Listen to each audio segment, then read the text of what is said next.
അപ്പോൾ ഇതിനകത്തെ വളരെ ഹൃദയസ്പർശിയുള്ള ചില ലൈൻസൊക്കെ ഞാനിവിടെ മാർക്ക് ചെയ്ത് വെച്ചിട്ടുണ്ട്. അതൊക്കെ ഞാൻ പറയാം. So the first one, betrayal hertz the most when it comes from the one who you always remember in your prayers. എൻ്റെ ഈ പ്രൊണൗൺസിയേഷനൊക്കെ ചിലപ്പോൾ തെറ്റായിരിക്കാം, എനിക്കറിയില്ല, എന്നൊക്കറിയാമെന്ന് വായിക്കുക, അത്ര തന്നെ. ഇതിനർത്ഥം എനിക്ക് മനസ്സിലായ ഒരു കാര്യം ഞാൻ പറയാം.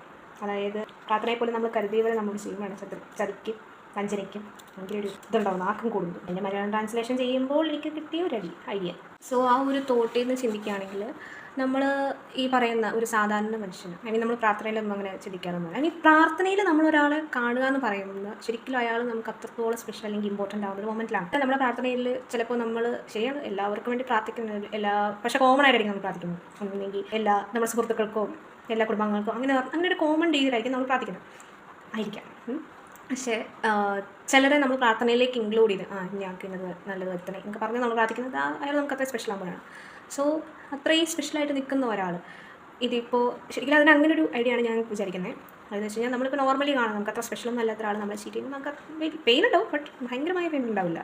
പക്ഷേ അതേസമയം നമ്മൾ വിശ്വസിച്ചു, അയാളുടെ നന്മയ്ക്ക് വേണ്ടി നമ്മൾ ആഗ്രഹിച്ചു, ഭയങ്കര സ്പെഷ്യലായിട്ട് നമ്മൾ കണ്ടു, അങ്ങനെ ഒരാൾ നമ്മളെടുത്ത് ചീറ്റ് ചെയ്യുമ്പോൾ നമുക്കത് ഭയങ്കരമായിട്ട് ഹേർട്ടാണ്. സത്യം പറഞ്ഞാൽ ആ സമയത്ത് നമ്മൾ ചിന്തിക്കുന്നത് വെച്ച് കഴിഞ്ഞാൽ നമുക്ക് ചതി പറ്റിയല്ലോ എന്നതിനേക്കാൾ ഉപരി നമ്മളോട് ചതി ചെയ്ത ആൾ ഇയാളാണല്ലോ, ഐ മീൻ ആ വ്യക്തിക്കായിരിക്കും ആ ഇമ്പോർട്ടൻസ് അപ്പോൾ കൂടുതലും പോകുന്നത്. അയാൾ ചെയ്തത് ചെറിയൊരു കാര്യമായിരിക്കാം, അല്ലെങ്കിൽ വലിയൊരു ചതിയായിരിക്കാം.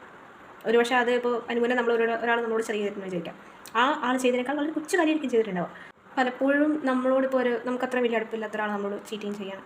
ആ സമയത്ത് ആ ചെയ്യുന്ന ചീറ്റിങ്ങിൻ്റെ ഒരു വലുപ്പമാണ് നമ്മളെപ്പോഴും മുന്നിൽ കാണും. മീൻസ് നമുക്ക് അത്ര അടുപ്പില്ലാത്തത് ആ വ്യക്തിയുടെ ഇത് മാത്രമേ ഉള്ളൂ. പക്ഷേ അയാൾ ചെയ്ത ചീറ്റിങ് ചെറുതാണോ വലുതാണ് അതാണ് നമുക്ക്. അതേസമയം നമുക്ക് ഈ പ്രാർത്ഥനയിൽ പോലും നമ്മൾ കരുതിയിരുന്ന ഒരാൾ നമ്മളെടുത്ത് ചെയ്യുമ്പോൾ സ്വാഭാവികമായിട്ടും അയാൾ ചെയ്ത ചതി ചെറുതാണോ വലുതാണോ എന്നൊന്നും നോക്കത്തില്ല, ചെയ്ത ആളെയാണ് നമ്മൾ ഫോക്കസ് ചെയ്യുന്നത്. രണ്ട് ഭാഗത്തൊന്നും ആലോചിക്കണമല്ലോ.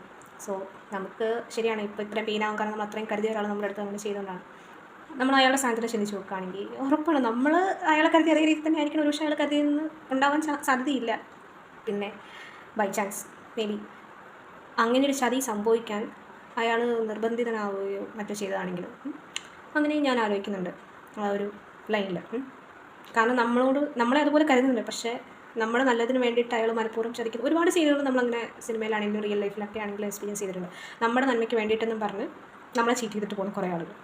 പക്ഷേ അത് വേറൊരു ആസ്പെക്റ്റിൽ ശരിയായിരിക്കും. അതായത് ഏതെങ്കിലും ഒരു സമയത്ത് ഇപ്പോൾ നമ്മളിപ്പോൾ ഈ പറയുന്നത് നമ്മളെ ചീറ്റ് ചെയ്ത ഒരാൾ, ഇപ്പോൾ നമ്മളൊരു മ്യൂച്വൽ ഫ്രണ്ട് ഉണ്ടെന്ന് ചോദിച്ചാൽ നമുക്കും ഈ ചീറ്റ് ചെയ്ത ആൾക്കും ആയിട്ട് ആ മ്യൂച്വൽ ഫ്രണ്ട് വന്നിട്ട് ചീറ്ററിൻ്റെ അടുത്ത് ചോദിക്കും, എടാ നീ എന്ത് പണിയെ കാണിച്ചേ, നീ ഇതിനെക്കുറിച്ച് ചീറ്റ് ചെയ്യും എന്ന് ചോദിക്കുമ്പോൾ ഞാൻ പറയണം, ഞാൻ അവളുടെ കൂടെ ഉണ്ടെങ്കിൽ അവളുടെ ലൈഫ് ശരിയാവും എനിക്ക് തോന്നിയില്ല, അതുകൊണ്ട് ഞാൻ മനഃപൂർവ്വം ചെയ്തതാണ് എന്ന് പറയുന്നു. അപ്പോൾ ഒരു പക്ഷേ അവൻ കൂടെ ഉണ്ടായിരുന്നപ്പോൾ കിട്ടിയതും കൂടെ ഉണ്ടാവുമായിരുന്നെങ്കിൽ കിട്ടുമായിരുന്നതും അതിനേക്കാൾ വളരെ നല്ലൊരു ലൈഫാണ് അവൾക്ക് ഇപ്പോൾ കിട്ടുന്നതെങ്കിൽ ബൈ ചാൻസ്. അപ്പോൾ സ്വയമായിട്ടും അവൻ ആ ചെയ്ത ചീറ്റിങ് കൈൻഡ് ഓഫ് നന്മയ്ക്ക് വേണ്ടി തന്നെയാണ്. സോ ഇതിൽ എനിക്ക് പറയാനുള്ളതെന്ന് വെച്ച് കഴിഞ്ഞാൽ നമ്മൾ ചീറ്റ് ചെയ്യുമ്പോൾ ശരിയാണ്, ചീറ്റ് ചെയ്യുമ്പോൾ ഞാൻ ചീറ്റിങ്ങിനെ സപ്പോർട്ട് ചെയ്യാമെന്നല്ല, പക്ഷേ എവിടെയോ പറഞ്ഞു വേണ്ടത് നന്മയ്ക്ക് വേണ്ടിയിട്ടൊരു കള്ളം ചെയ്യുന്നതിൽ തെറ്റില്ല എന്ന് പറയുന്നത്. പക്ഷേ ഒരു സത്യത്തെ മുറുകെ പിടിക്കുന്ന ഒരാൾ ഒരിക്കലും ചെയ്യാൻ പാടില്ലാത്ത കാര്യമാണ്. അതൊക്കെ എത്രത്തോളം നമുക്ക് യോജിക്കാൻ പറ്റുന്ന കാര്യമല്ല, ഫുൾ ടൈം സത്യത്തിൽ തന്നെ പിടിച്ച് നിൽക്കാമെന്ന്. പലപ്പോഴും നമ്മുടെയൊക്കെ തന്നെ ജീവിത സാഹചര്യത്തിലുണ്ടായിട്ടുണ്ടാവും ഒരു സന്തോഷത്തിന് വേണ്ടി കള്ളത്തരം ചെയ്യേണ്ടതായിട്ട് വരുന്നത്. അതുകൊണ്ട് ഒരുപാട് നാളത്തെ സന്തോഷമൊന്നും കിട്ടിയതല്ല, പക്ഷേ ഒരു മൊമെൻറ്റിലേക്ക് ഒക്കെ നമ്മൾ നേടിയിട്ടുണ്ടാവും. ശരിയാണ്, ധാർമ്മികമായി നോക്കുമ്പോൾ തെറ്റാണ്, പക്ഷേ നമ്മൾ ഇമോഷണലി ചിന്തിക്കുമ്പോഴത്തേക്കിനും ശരിയാവുന്ന സാഹചര്യങ്ങളും ഉണ്ടാവുള്ളൂ.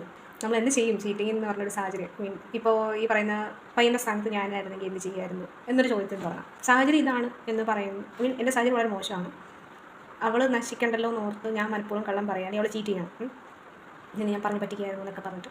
അപ്പോൾ ഞാൻ ചിന്തിക്കുന്നതെന്ന് വെച്ച് കഴിഞ്ഞാൽ എൻ്റെ കഷ്ടപ്പാടിലേക്ക് അവൾ വരണ്ട, അല്ലെങ്കിൽ ഞാൻ പെട്ട് ഇനി അവളും കൂടെ പെടണ്ട എന്ന് ഓർത്തിട്ടാണ് ഞാൻ പറയാതിരിക്കുന്നത്.